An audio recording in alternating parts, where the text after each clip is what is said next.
현민수님, 천년성체 반 친구들 안녕하세요. 저는 중앙동 성당 부자신부 홍찬호 부사입니다. 반갑습니다. 오늘 수업은 13과 수업, 제목, 네, 친구에게 전하고 싶어요 라는 내용에 대해서 수업을 진행하도록 하겠습니다. 먼저 수업을 하기에 앞서서 시작 기도로 봉헌기도 기도하고 수업을 시작하겠습니다. 성부와 성자와 성령의 이름으로 아멘. 하느님 저를 사랑으로 내시고 저에게 영혼 육신을 주시어 주님만을 섬기고 사람을 도우라 하셨나이다. 저는 비록 죄가 많사오나 주님께 받은 몸과 마음을 오롯이 도로 바쳐 찬미와 봉사의 제물로 드리오니 어여삐 여기시어 받아주소서. 아멘. 성부와 성자와 성령의 이름으로 아멘. 네, 반갑습니다. 오늘 수업은 앞서 말한 것처럼 13과 수업이에요. 왜 12과 수업을 안 하는지 궁금할 수 있는데 12과 수업은 한국교회에 대한 내용입니다. 한국교회. 그래서 한국교회에 대한 내용은 제가 특강으로 만들 거예요. 그래가지고 보고 싶은 친구들은 나중에 봐도 되고 내년에 9월달, 매년 9월달에 보면 좋을 것 같아요. 그렇고 이번 천년성체 교리 때는 음으로 이렇게 들을 필요는 없으니까 이렇게 편하게 그냥 보시면 좋을 것 같습니다. 제가 이번 주는 바쁘고 다음 주 중에 수업을 녹화해서 이렇게 영상을 올려드리겠습니다. 그래서 13과로 넘어왔어요. 13과. 그리고 12과 13과는 전부 다 교회에 대한 내용이에요. 교회 활동 중에 하나고 12과는 아까 말한 것처럼 한국교회에 대한 이야기고 13과는 교회 활동 중에서 선교에 대한 내용입니다. 선교. 네, 그리고 이제 14과부터는 성사인 거예요. 성사도 교회에서 중요한 활동이에요. 중요한 활동이고 우리 친구들한테는 더더욱 중요해요. 천년성체도 바로 성사거든요. 그래가지고 아주 중요한 내용입니다. 그래서 성사 교육은 재밌으니까 집중해서 수업을 들으면 좋을 것 같습니다. 오늘 성경 공부는 없습니다. 그리고 숙제도 없습니다. 잠깐 쉬는 시간 할게요. 지난주에 했으니까 이번 주는 없습니다. 그렇고 선교에 대한 내용에 대해서 알아볼게요. 선교에 대한 내용은 굉장히 쉬워요. 쉽고 이렇게 간단하고 재밌기 때문에 금방 수업이 끝나고 아주 편안하게 부모님들도 편안하게 들으시면 좋을 것 같아요. 네, 그러면 바로 수업 시작하겠습니다. 먼저 선교의 뜻에 대해서 알아보겠습니다. 선교라는 단어는 이것도 미사랑 비슷해요. 미사랑 똑같은 거의 단어죠.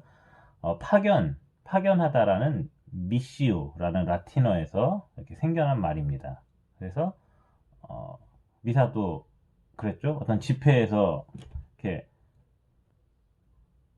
복음을 전하기 위해서 이렇게 파견합니다라고 마지막 하는 인사말이 이제 미사가 됐어요. 그래가지고 미시오에서 온 거예요. 그래서 가서 복음을 전하십시오라는 그 인사에서 미사라는 말이 생겨났는데 이 선교 미사에서 미사는 미사고 미시오라는 단어에서 미사라는 단어도 나왔고 미시오라는 단어도 나온 거죠. 그래가지고 이렇게 선교라는 것은 그래서 말 그대로 복음을 전하는 활동이에요. 미사의 마지막 부분에 대한 내용을 우리가 이제 실천하는 거예요. 몸으로 움직이는 거죠. 활동하는 거죠. 그런 겁니다. 예수님께서 제자들을 뽑으신 이유와 연결되는 내용이에요. 선교라는 활동은. 왜냐하면은 선교를 왜 해야 되냐면 예수님께서 이렇게 제자들을 뽑으신 이유를 제가 이제 옛날 수업 때 설명을 해드렸는데 다시 설명해 드릴게요. 하느님의 구원 활동이 이 세상에서 이루어집니다 라는 것을 알려주기 위해서 예수님께서는 사람들을 초대하셨어요. 그 구원에 초대를 하셨어요. 당신은 구원받을 수 있습니다 라는 의미에서 사람들을 초대하셨고 그 활동을 잘 알려주시고 직접 활동할 수 있게 도와준 사람들이 바로 제자들입니다. 제자들이 예수님한테 진짜 잘 배웠어요.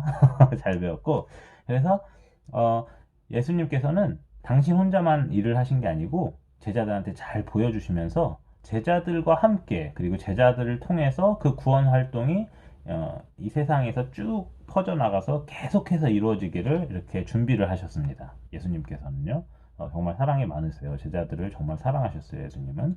그래서 예수님 예수님의 제자들이 우리에게 그래서 가톨릭 신앙을 전해준 겁니다. 전해준 거고, 우리도 이제 그 신앙을 믿고 살아가고 있잖아요. 그래서 그렇기 때문에 우리들도 예수님을 믿고 그 제자들이 알려준 신앙을 믿고 살고 있기 때문에 바로 이러한 구원 활동에 참여할 수 있게 되었고, 그리고 이 구원 활동을 우리도 계속해야 하고, 그리고 다른 사람들한테도 제자들이 했던 것처럼 우리는 계속해서 전달을 해줘야 돼요. 예수님에 대해서.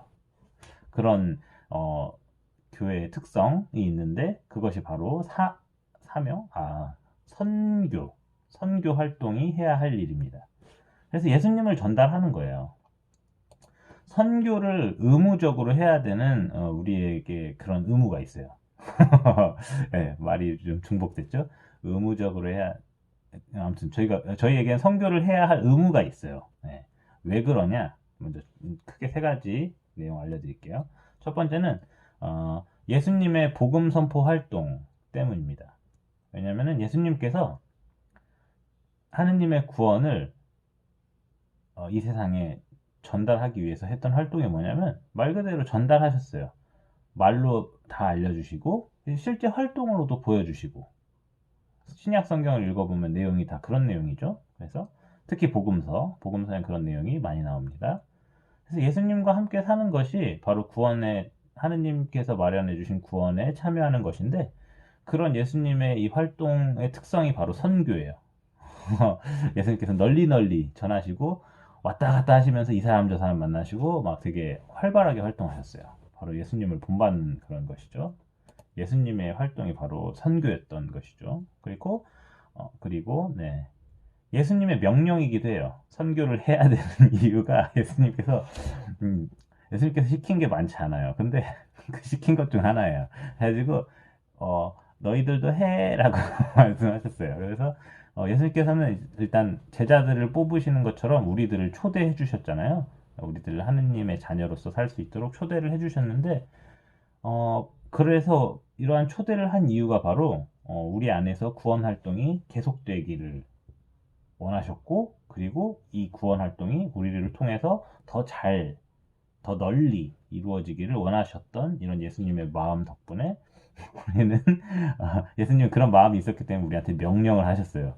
너희들도 선교를 해라. 그래서 그 명령의 증거 제가 이렇게 말하면은 신부님이 괜히 그냥 하는 소리 아니야? 이럴 수 있으니까 증거를 댈게요. 신약 성경에 있습니다. 마테오 복음서 28장 19절 19절에서 20절의 내용을 읽어 드릴게요. 그러므로 너희는 가서 모든 민족들을 제자로 삼아 아버지와 아들과 성령의 이름으로 세례를 주고 내가 너희에게 명령한 모든 것을 가르쳐 지키게 하여라. 보라, 내가 세상 끝날까지 언제나 너희와 함께 있겠다라고 말씀을 하셨어요. 마테오복음 28장 19절에서 20절 맨 마지막 장이에요. 마테오복음. 그래서 이렇게 보면 알겠지만 모든 민족들을 제자로 삼으라는 것은 계속 사람들한테 전달을 해야 된다는 거예요. 전달. 옛날에 초등학교 때 그런 놀이 하잖아요. 이렇게 탁 치고 전달, 옆에 쳐. 해가지고 탁 전달. 이거랑 비슷한 거예요. 그래서 복음을 전해주세요. 해가지고 복음. 예수님께서 부활하셨어요. 구원자입니다. 이렇게 계속 전달이 되는 거죠. 그런 겁니다. 그래서 세례를 계속해서 주고 세례를 통해서 우리가 하나 되면서 쭉 퍼져 나가는 거예요. 공통점은 세례입니다. 우리가 하느님과 함께 살고 있다. 이런 공통점은. 그리고 또 증거가 또 있어요. 또 이제 마르코복음 16장 15절. 이것도 맨 마지막 장이에요. 벌써 여기까지 성경 필사를 다 한 친구들이 있을지도 모르겠네요. 아무튼 마르코복음 16장 15절을 보면 이런 내용이 나옵니다. 예수님께서는 이어서 그들에게 이르셨다. 너희는 온 세상에 가서 모든 피조물에게 복음을 선포하여라. 그래서 복음을 선포하라고 명령을 하셨어요. 그래서 모든 피조물에게 전달하기 위해서는 내가 살아있을 동안 계속해서 해야 돼요. 그러겠죠? 그리고 그러면 나보다 먼저 살았던 사람이랑 나 다음에 사는 사람은 어떻게 전달해요? 내가 전달을 해줘야지 그 사람도 계속 전달을 해주겠죠? 이런 이유 때문에 우리는 전달을 열심히 해야 돼요. 그렇습니다. 아무튼 그렇고 루카복음 계속 공관복음서를 살펴보고 있네요. 그렇죠? 루카복음 신약성경 세 번째 책이에요. 루카복음은 지금 신약성경 첫 번째, 두 번째, 세 번째 책인 복음서, 복음서의 세 권을 찾아보고 있습니다. 루카복음 24장 45절에서 47절 내용을 읽어드릴게요. 그때 예수님께서는 그들의 마음을 여시어 성경을 깨닫게 해주셨다. 이어서 그들에게 이르셨다. 성경에 기록된 대로 그리스도는 고난을 겪고 사흘 만에 죽은 이들 가운데서 다시 살아나야 한다. 그리고 예루살렘에서부터 시작하여 죄의 용서를 위한 회개가 그의 이름으로 모든 민족들에게 선포되어야 한다. 라는 내용입니다. 그래서 마지막 부분을 읽어보면 잘 알겠죠? 죄의 용서를 위한 회개가 그의 이름으로, 그의 이름은 예수님입니다. 예수님. 모든 민족들에게 선포되어야 한다. 그러니까 널리 널리 전하라는 말씀입니다. 예수님의 명령이에요. 그래서 바로 이러한 예수님의 말씀을 우리가 잘 지키기 위해서 우리는 선교 활동을 하고 있습니다. 너무 빨랐죠, 사실. 성경을 찾고 있는데 우리 보좌 신부가 벌써 막 읽고 있어요. 그죠? 제가 성경 구절을 말씀을 드려요. 예를 들면 마테오복음 28장 19절에서 20절입니다 하면은 일시정지 딱 누르고 한번 찾아보세요. 제가 죄송해요. 배려를 못 해드렸네요. 아무튼 그렇게 해서 찾아보시면 좋을 것 같아요. 우리가 선교를 해야 하는 의무 두 번째까지 했죠. 예수님의 명령. 세 번째. 이게 제일 중요해요. 왜냐하면 제가 아주 가장 여러분들이 잘 공감될 수 있게 설명을 해드릴 수 있어요. 바로 이 부분. 세 번째는 신앙의 길을 잘 걸어나가기 위해서입니다. 만약에 학교에서 나 한 사람한테 너무 많은 일을 시켜요. 다른 사람들은 막 다 놀고 막 이렇게 편하게 즐겁게 지내게 하는데, 너는 이래. 홍찬호 너는 이래. 넌 열심히 일해야 돼. 나 이유도 없이 막 저만 일 시켜요. 그러면 제가 짜증나겠어요? 안 나겠어요?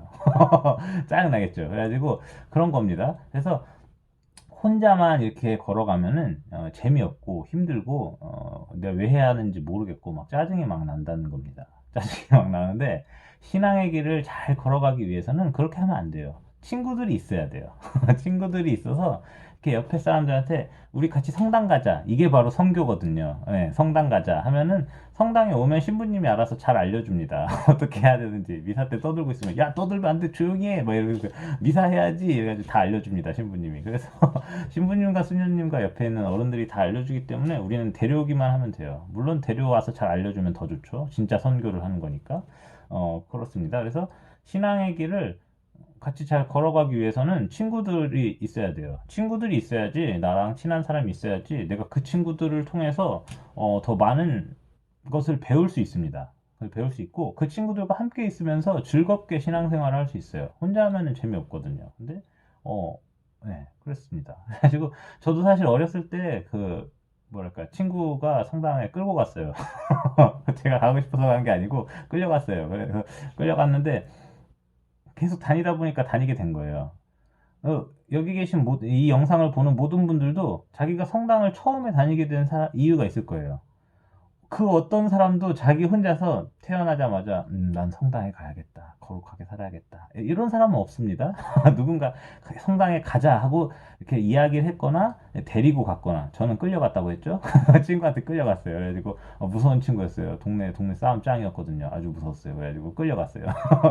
근데 아무튼 그런 누군가 나를 데려가야 돼요. 성당에. 그래서 그런 선교 활동을 받아서 초대를 받아서 우리도 성당에 가게 되는 거고 그래서 우리도 성당에 초대를 해야 돼요.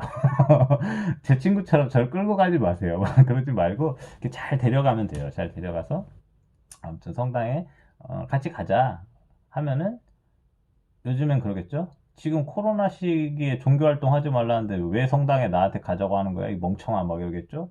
그러면 어떻게 되는 겁니까? 사도들이 경험했던 그 어려움에 우리도 참여하는 겁니다. 그래서 사도들도 복음 선포에 실패할 때가 있었어요. 실패할 때가 있었지만 사도들은 그래도 이 예수님께 대한 믿음을 잃지 않았습니다.